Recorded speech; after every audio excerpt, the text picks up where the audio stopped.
슬비야, 오랜만이다. 반년 전에 결혼식 한 이후로 한 번도 못 봤네. 잘 지내고 있니? 안녕하세요, 어머님. 무슨 일이세요? 저번 달에 출산했다고 들었어. 네? 축하한다. 출산하느라 고생 많았어. 아니, 누가 나불댄 거예요? 나불대다니, 무슨 그런 말을 하니? 승현이한테 들었어. 승현 씨가 그랬다고요?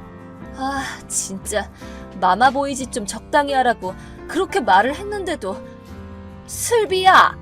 어머님, 결혼식 때도 말씀드렸지만 저는 그쪽 가족 친지들이랑 어울릴 생각은 없어요. 상견례랑 결혼식은 상식적으로 하는 게 맞으니까 그냥 그렇게 한 거지만 그 이상은 안 되겠어요. 전 시월드 겪고 싶은 생각은 조금도 없다고요. 안 그래, 슬비야. 어머님은 생긴 것부터가 괴롭힐 것 같아서 싫어요. 내 눈매 때문에 그러는 거니? 뭐 가족들과의 교류는 강요하지 않을 생각이니 그건 너한테 맡기겠다만, 출산을 끝낸 며느리한테 축하한다는 말 한마디 하는 것 정도는 시어머니로서의 예의라고 생각해서 연락했을 뿐이야. 뭐야? 손주 보고 싶으신 건가 봐요? 뭐 보여준다고 하면 보고 싶긴 하지. 그럼 출산 기념으로 한 2천만 원 주시면 만나게 해드릴게요. 2천만 원? 어머님이라면 그 정도는 감당하실 수 있을 거 아니에요. 안 돼. 그러세요? 그럼 손주는 평생 못 만나는 거죠 뭐. 그래, 그럼 알겠다. 네? 다시 한번 말하지만 나는 네가 출산했다고 하길래 수고했다고 격려해주려고 카톡한 거야. 그런데 그런 식으로 무례한 태도를 보이는데 이게 다 무슨 소용이니? 너 좋을 대로 하렴. 뭐야? 정말로 손주 못 만나도 상관없으세요? 동서가 아이를 못 갖는데도요? 저희도 제 나이를 생각해서 그냥 한 명만 낳기로 했어요. 어머님한테는 저희 아이가 유일한 손주라고요. 무슨 소리야? 혜인이 3달 전에 쌍둥이 아들 낳았잖아. 네? 불임 치료한 지가 언젠데? 저는 처음 듣는 소린데요? 승현이가 말 안 해주든? 에? 승현 씨요? 너한테도 말했더니 별로 궁금하지도 않다는 듯이 흘려듣고 말았다고. 동생 부부한테는 자기가 직접 출산 축하해주겠다고 머쓱해하면서 말하던데? 네? 설마 얘기 자체를 안 듣고 있었던 건 아니지? 당최 무슨 소리래요?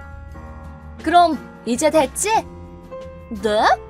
나는 그냥 간단하게 수고했고 축하한다는 말만 하고 끝내려고 했는데 네가 막 이런저런 얘기를 하는 바람에 길어진 거야. 뭐라고? 그럼 이만 줄일게. 아니 동서, 나보다 서열도 낮은 주제에 애 낳은 걸 시어머니한테 아부 떠는데 써먹다니 배짱 좋다? 장남 며느리인 나를 두고 감히 첫 손주를 낳아?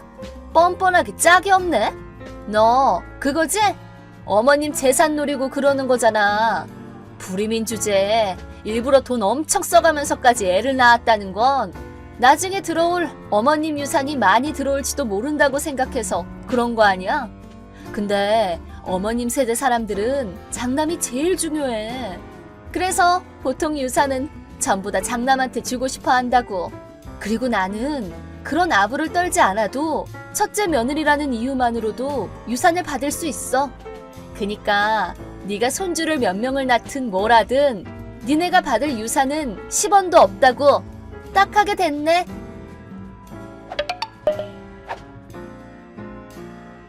어머님 안녕하세요. 혜인아 안녕.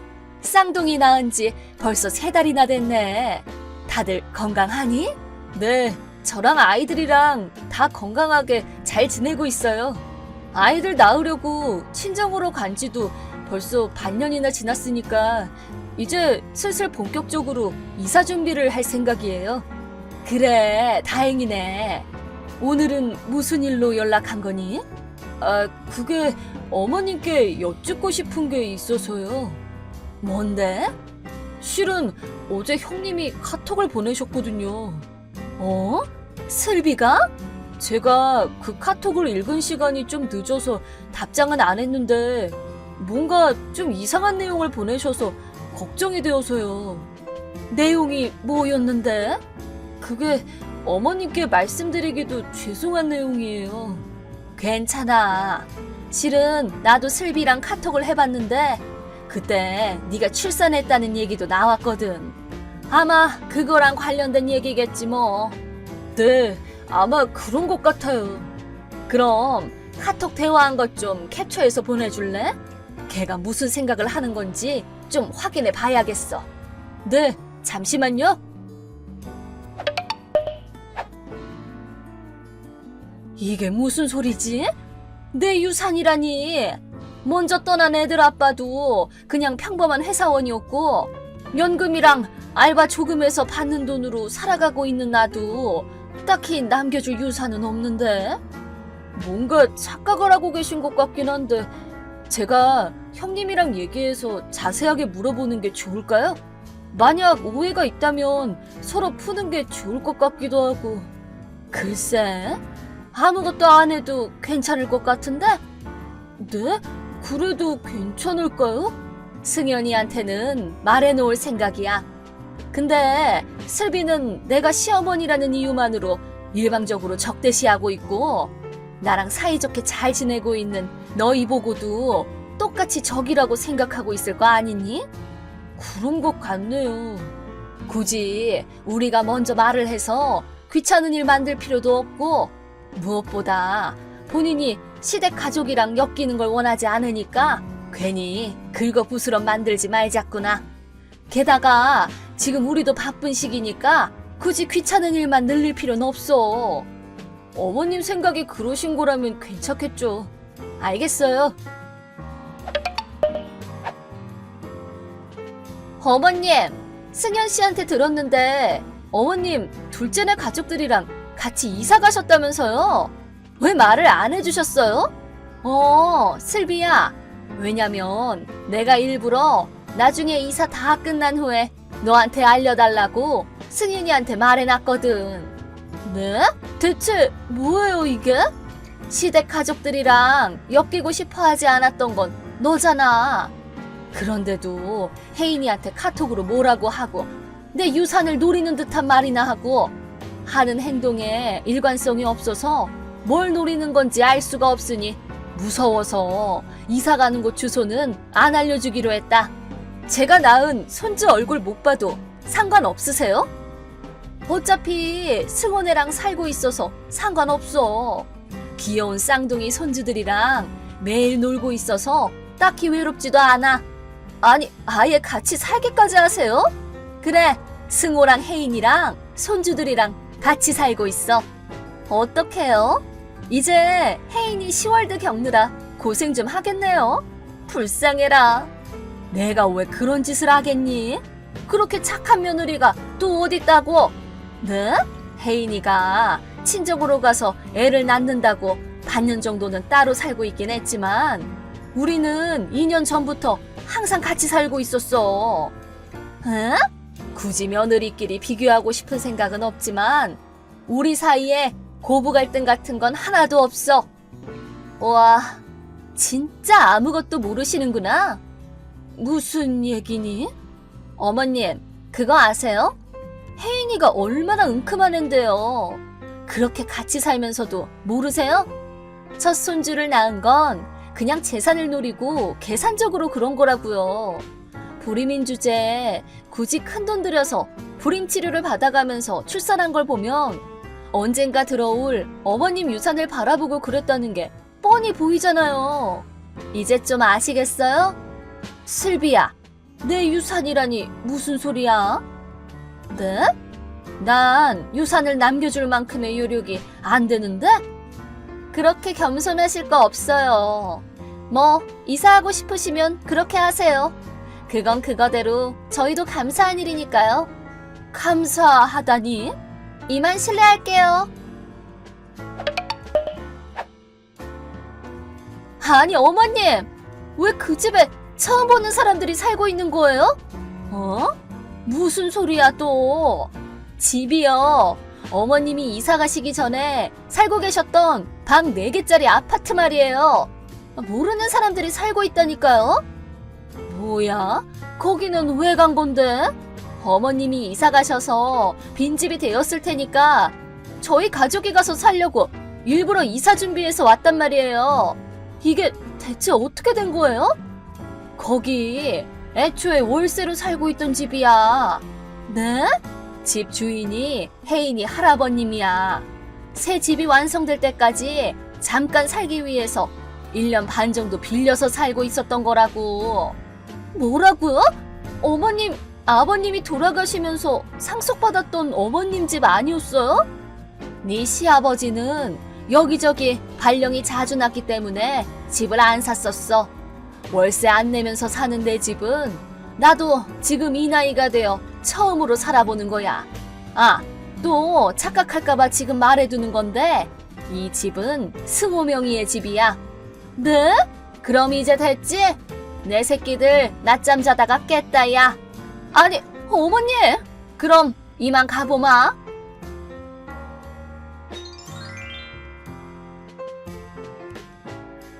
슬비는 어쩔 수 없이 친정으로 갔고 사정을 들은 사돈 어른에게 크게 혼났다고 합니다. 듣자 하니 슬비는 승연이가 출장 가 있는 사이에 지금까지 살고 있던 집을 해약하고 성급히 이사를 준비한 거였다고 하더군요. 결국 승연이도 인내심의 한계를 느끼고 이혼을 결심했습니다. 그러자 슬비는 싱글맘이 되기는 싫다고 울부짖었고 양육권은 승연이가 가져가게 되었습니다. 하지만 이런 경우에는 자신이 양육비를 내야 한다는 사실을 처음 알았나 봅니다. 본가 근처에 있는 마트에서 어떻게 일하게 되기는 했지만 어느샌가 이상한 착각을 하고 시어머니의 재산을 노리고 이혼당해서 양육권까지 포기한 여자라는 소문이 그 동네에 쫙 퍼져서 지금은 얼굴을 들지도 못하고 축 처져서 조용히 일만 하고 지낸다고 합니다.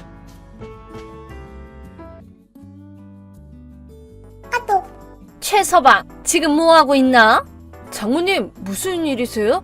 지금 집에 있는데요? 수지는? 수지는 뭐 사러 외출했어요. 최서방, 진짜 너무한 거 아니야? 네? 무슨 말씀이세요? 무슨 말씀은 무슨 말씀. 아내는 혼자서 힘들게 장 보는데 남편이란 작자는 집에서 빈둥거리기나 하고 같이 차 끌고 가서 짐이라도 좀 들어주고 집안일도 도와줘야 되는 거 아니야? 어쩜 이렇게 센스가 없어? 죄송합니다. 근데 오늘은 수지가 친구랑 같이 쇼핑 간다고 하길래 제가 따라갈 필요는 없는 줄 알았거든요. 어디서 변명이야. 싫은 소리 조금만 들으면 이런저런 핑계나 대고 대체 가정교육을 어떻게 받은 거야? 죄송합니다. 그리고 자네 집안일에 손 하나 까다가 안 하고 매일 밤 놀러 다니다가 늦게 들어온다며? 수지한테 다 들었어. 매달 생활비가 부족할 정도로 돈도 못 버는 주제 양심이 있으면 집안일이라도 해. 놀러 다니다뇨. 생활비가 부족할 정도로 적게 벌진 않아요. 사실은 수지가... 또 그렇게 수지 탓이나 하지? 우리 딸은 돈도 못 버는 자네 때문에 알바까지 하면서 생활비를 보태고 있잖아. 그런데 자네는 수지한테 고마워하기는커녕 집안일도 안 하지. 휴일에는 빈둥거리기나 하고 결국에는 돈이 없는 걸 수지 탓으로 돌려? 부끄러운 줄 알아. 죄송합니다. 하여튼 남 탓이나 하면서 반성도 안 하고 아주 부모 얼굴이 궁금하다. 아, 근데 부모님이 이미 돌아가셨지? 그래서 가정교육을 못 받았나 보다. 여기서 부모님 얘기가 왜 나옵니까? 어쨌든 수지가 외출했다면 어쩔 수 없지. 최서방, 지금 당장 우리 집으로 오게. 네? 정원 잡초 뽑기랑 창고 정리 좀 해줘. 시간이 남으면 배수관도 좀 수리해주고. 저번 주 주말에도 다녀왔잖아요. 이번 주도 와야지. 설마 집에 수지가 없다고 하루 종일 탱자탱자 놀려는 거야? 최서방, 정신 안 차려? 오늘은 오랜만에 푹 쉬고 싶어요. 장모님이 이해 좀 해주세요. 잔말 말고 당장 와. 그 썩어 빠진 근성을 바로 잡아주지. 수지야, 지금 뭐해? 응? 나 지금 친구랑 밥 먹고 있는데? 저기 전부터 말하고 싶었는데 장모님한테 내 욕 좀 그만하면 안 될까? 돈도 못 번다느니 집안일에 손도 안 댄다느니 있는 말 없는 말 지어내지 말아줘. 뭐? 내가 내 엄마한테 하소연하는 것도 안 돼? 근데 그것 때문에 매일 장모님이 나한테 메시지를 보내서 괴롭히시잖아. 내 얘기는 귓등으로도 안 들으시고. 근데 자기가 돈 못 버는 건 맞는 말이잖아. 매달 생활비도 부족해서 저금도 못하고 있고 내가 알바까지 해서 돈을 벌어와야 되는 상황이잖아. 생활비가 없는 건 네가 쓸데없는 낭비를 하니까 그렇지. 그리고 지금 네가 하는 알바도 친구가 취미로 하는 빵집을 좀 도와주는 것 뿐이잖아. 월급도 고작해야 20만 원도 안 되는데. 지금 금액이 중요해? 애초에 난 결혼하면 가정주부 한다고 했어. 근데 자기가 돈을 못 버니까 내가 일하는 거 아니야. 그것만으로도 자기 마음이 얼마나 든든하겠어? 고마운 줄 알아. 말이 되는 소리를 해. 어쨌든 이제 장모님한테 이상한 얘기 좀 그만해. 돌아가신 부모님을 모욕하는 데다가 근성을 뜯어 고쳐주겠다면서 소중한 휴일에 처가로 불러서 하루 종일 혹사시킨다고. 그게 얼마나 스트레스인 줄 알아? 부모도 없는 자기를 우리 부모님이 대신 가르쳐 주시는 거 아니야. 부모 없어서 못했던 효도도 좀 하고 그러면 되지. 그걸 스트레스라고 치부하다니 너무하다. 우리 부모님이 돌아가신 건 3년밖에 안 됐어. 내가 다 큰 다음에 돌아가셨는데 너희 부모님이 가르쳐줄 게 뭐가 있어? 그리고 그렇게 강제적으로 시키는 게 어떻게 효도야? 아, 진짜 엄청 징징거리네. 모처럼 친구 만나서 기분 좋게 술 마시고 있었는데 당신이 다 망쳤어. 기분 망친 게 누군데? 아내는 장모한테 내 욕을 지어내서 하지. 죽도록 일해서 돈 벌어왔건만 무능하다고 모욕이나 당하지. 쉬는 날까지 처가에서 혹사까지 당하고. 나도 더는 못 참아. 이제 적당히 좀 해. 뭐? 당신 제정신이야? 부모도 없는 당신이랑 결혼해줬건만 감히 그런 건방진 소리를 해? 난 너네 가족이 부리는 노예가 아니야. 다시는 시키는 대로 안 할 거야. 아, 진짜 짜증나. 당신 어떻게 되나 두고 봐. 각오하라고. 잘 잤나? 배은망덕한 최서방. 자네 정말 눈꽃만큼도 반성을 안 했구나. 안녕하세요, 장모님. 배은망덕이라뇨. 대체 누가요? 이미 수지한테 얘기 다 들었어. 자네는 대체 우리 딸을 얼마나 괴롭혀야 직성이 풀리겠어? 그렇게나 힘들게 사는 수지한테 돈을 더 벌어오라느니 기분 잡쳤다느니 어떻게 그렇게 심한 말을 할 수 있어? 그런 말 한 적 없습니다. 수지랑 장모님은 대체 사람을 뭘로 보는 겁니까? 입 안 다물어? 은혜도 모르는 게 자꾸 그딴 식으로 건방지게 굴면 책상 위에 올려뒀던 서류 제출할 줄 알아? 거실 책상에 올려둔 이혼 신고서 말인가요? 이미 수지의 이름이 쓰여 있네요. 자네 경고야. 자네가 반성하고 똑바로 처신 잘할 때까지 수지는 우리 집에서 지내도록 할 거야. 내 입장으로는 이대로 쭉 수지를 우리 집에서 지내게 하고 싶은데 말이야. 진심이신가요? 당연하지. 이혼하기 싫으면 자기 행동을 깊이 반성하고 우리 앞에서 무릎 꿇고 사과해. 돈도 더 많이 벌고 집안일 할 것도 약속하고 우리가 넓은 아량을 베풀어서 이 정도인 줄 알아. 두 번은 없어. 그런데도 수지한테 또 불만이 생기면요? 수지 마음에 안 차면 그땐 정말로 이혼인가요? 당연하지. 아내를 부양할 만큼 돈도 못 벌면 이혼해야지. 그럼 이혼하겠습니다. 뭐? 마침 이혼 신고서에 수지 도장도 찍혀 있으니 지금 당장 제출하러 가겠습니다. 아니, 잠깐만. 최서방, 갑자기 왜 그래? 구야, 제가 이직해서 연봉이 더 높아지고 집안일을 전부 떠안게 되더라도 결국 수지는 불만을 표현할 겁니다. 불만이라는 건 끝도 없으니까요. 결국 전 이혼하게 되겠죠. 그럼 지금 이혼하는 게 낫지 않을까요? 장모님도 저희 이혼에 찬성하시는 것 같고 불만은 없으실 텐데요. 불만이 왜 없어? 이혼이라니 안 될 소리. 이혼 신고서는 그냥 경각심을 줘서 자네를 반성시키려고 한 거지. 반성요? 대체 뭘 반성하라는 거죠? 저는 아무런 잘못도 없는데요. 잘못이 없긴 왜 없어? 수지한테 들어서 전부 알고 있거든? 월급도 쥐꼬리만 해서 생활비도 얼마 못 되지. 집안일도 전부 수지한테 떠넘겨놓고 자기는 탱자 놀기나 하지. 수지가 알바까지 하면서 돈을 벌어오는데도 고마워하지도 않지.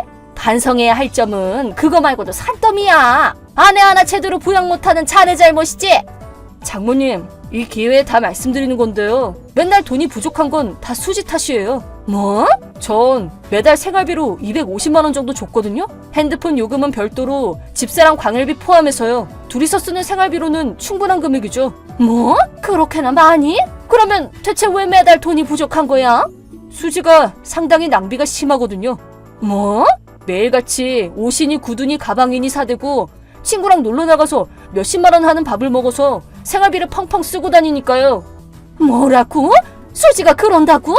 그리고 수지가 알바한다는 그 빵집 말인데요. 수지는 제가 벌어다 준 돈을 그 빵집에 대고 있어요. 그 돈의 절반 정도를요. 뭐? 그 돈을 왜 빵집에 주는데? 그 빵집은 수지 친구네 빵집인데 운영을 제대로 못해서 늘 적자를 면치 못하거든요.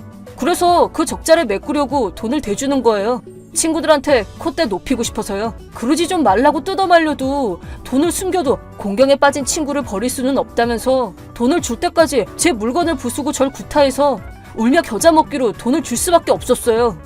말도 안 돼. 우리 딸은 그렇게 난폭할 짓을 할 애가 아니야. 아주 착한 애라고. 그리고 최서방 어디 맞은 것 같지도 않던데? 옷으로 가려서 안 보이는 곳만 때리니까요. 배랑 등에는 새파랗게 멍이 들었거든요. 손버릇이 아주 고약한 게 한두 번 해본 솜씨가 아니던데요. 대체 가정교육을 어떻게 받은 겁니까? 부모 얼굴이 궁금하네요. 말도 안 돼. 우리 딸이 설마... 수지가 집에 있는 돈을 다 쓰는 바람에 전 낮에는 회사 일에다 밤에 편의점 알바까지 하고 있다고요. 매일 잠도 못 자서 피곤해 죽겠는데 휴일에는 처가에 불려가서 혹사나 당하고 이제는 몸도 마음도 한계예요. 저는 이제 더 이상 못해요. 전 장모님이랑 수지가 바라는 남편은 못 됩니다. 당장 이혼하겠습니다. 아니, 잠깐만. 너무 그렇게 섣불리 판단하지 마. 난 수지가 그렇게 낭비가 심한 줄 몰랐지. 변명은 그만하시죠. 몰랐던 게 아니라 알려고 하질 않은 거겠죠. 제 말은 늘 귀뚱으로도 안 들었으니까요. 최서방, 부탁이야. 수지는 내가 호되게 혼내놓을 테니까 이혼은 다시 생각해줘. 싫습니다. 당신 가족한테 휘둘리는 건 이제 지긋지긋합니다. 수지가 절 폭행한 증거로 이미 병원에서 진단서를 뗐어요. 수지가 파손한 물건도 다 사진 찍어뒀고요. 그쪽에서 이혼을 요구하셔도 됩니다. 최서방!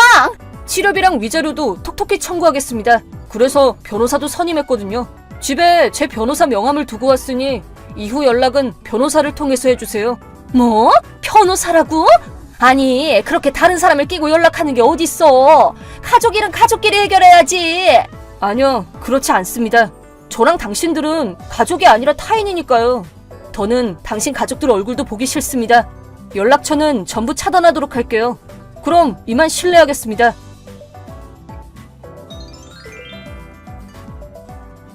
그 후 수지와 장모님은 이혼을 막기 위해 서둘러 저희 집에 왔지만 저는 이미 이혼 신고서를 들고 집을 나와 호텔로 피난을 갔답니다. 그리고 이혼 절차는 변호사에게 전부 맡기고 저는 수지와 장모님 연락처를 차단했죠. 진단서나 사진은 결정적인 증거가 돼서 치료비와 위자료도 청구하고 깔끔하게 이혼했어요. 이혼해서 빵집에 대줄 돈이 떨어지는 수지는 빵집이 망한 건 전부 수지 탓이라며 원한을 사서 친구들과 사이가 멀어졌다네요. 혼자가 된 수지는 점점 횡포해져서 매일같이 장모님한테 손찌검을 하게 됐는지 장모님은 제 변호사한테 울면서 저더러 돌아와달라고 애원한다고 하네요. 물론 저와 상관없는 일이니 무시했죠. 그 후로 전 수지와 살던 집을 처분하고 회사 근처에 집을 구해서 자취를 즐기고 있어요. 아내 눈치를 살피거나 장모님에게 구박받지 않는 생활은 아주 쾌적하고 매일이 행복하답니다.